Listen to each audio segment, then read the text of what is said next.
So, Sarah, I see that you are working on Bandit with his beautiful burr unicorn. Yes.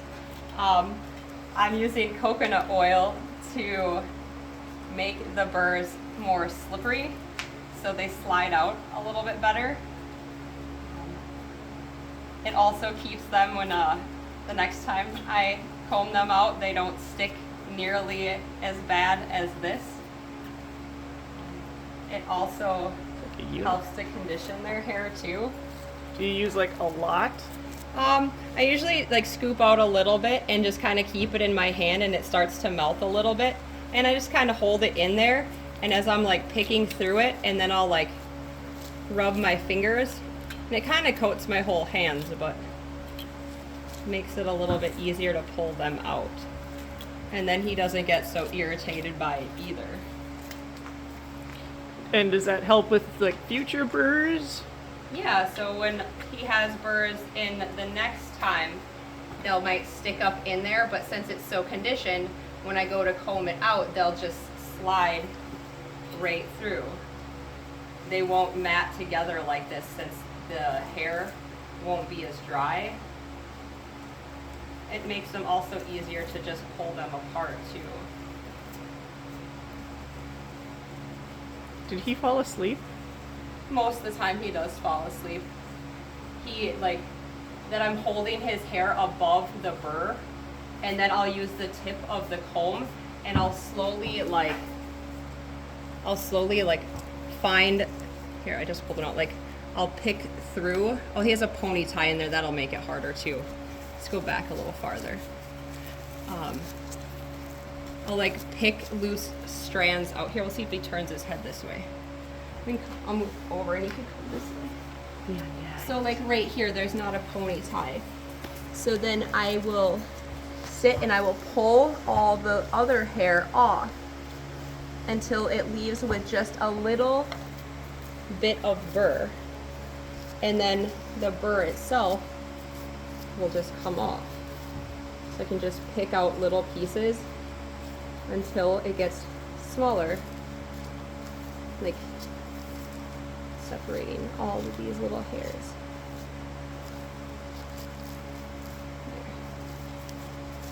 And how do they get all these little burrs? Well, mess burrs. Being adventurous, we probably have like way too many in our pastures, and it's hard to get them before they get this bad.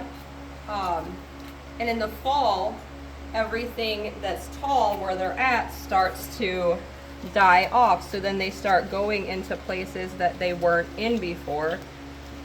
And since they're so tall, they're rubbing their tails and manes all over stuff, getting to the grass that they haven't been able to get to all spring and summer. See, there's a pony tie in there. It's holding it together. Oh, hold still, let me get it. There. It just pulls the pony tie out. So then I can get to the underside and just start pulling them off. The top of his head is the hardest to do, but even then, he's falling asleep right now instead of like fighting it. There. There's a pony tie in this one too. And what kind of horse is Bandit? Bandit is a half draft horse. I don't know what draft horse or what regular horse he is, but you can kind of tell a little bit by his hoof size too, that his hooves are a lot bigger and rounder, especially in the front. He's probably about four years old. He was rescued from, I don't know, what was it? I got him from Ryan's Rescue up in Cannon Falls, but a lot of horses that end up at like the auctions and stuff, they end up going to like the slaughter pipeline, especially if they are like unhandled or, I don't know, less desirable for some reason. And he was unhandled, and he was still a stallion, and it said he was like 2 to 3, but it ended up he was closer to being 1. He did have strangles. I don't know if he had it before he went to the auction or if he was exposed to it there. So my first interaction with him was having to be like up close in his face, like spraying iodine in his neck. And so now he has less of a boundary with other people's personal space. He'll come right up to people, but he's super friendly. He's been gelded for a while now. And what is strangles? Strangles is kind of like strep throat for us, but for horses.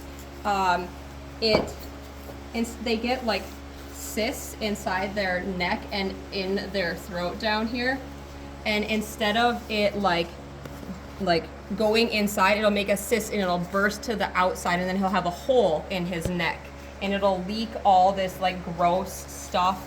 He had some like under his jaw here and then like through the side, and I think he's got a scar on his other side. You might be able to tell. And then I'll just go under. Where is it? Oh, that one's not. It's harder to tell with his hair being rough.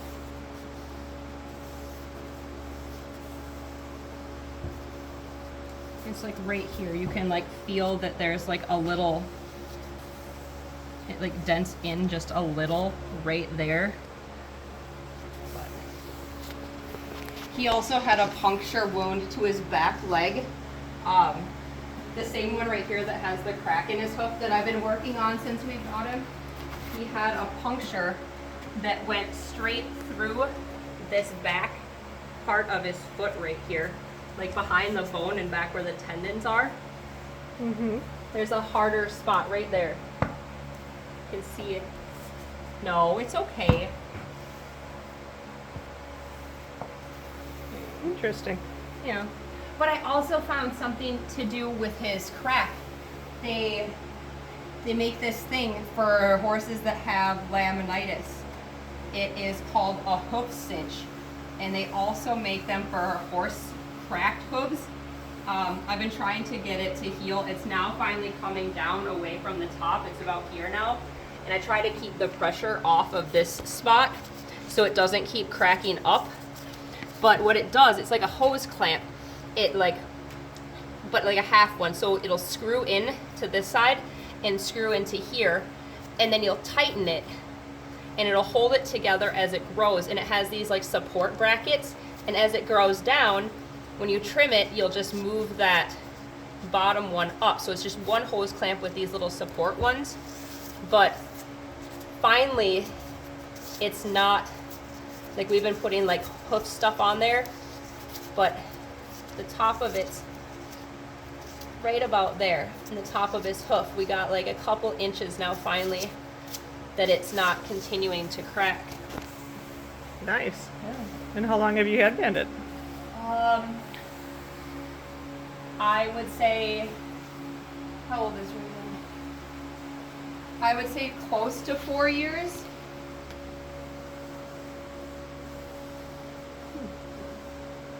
Neat.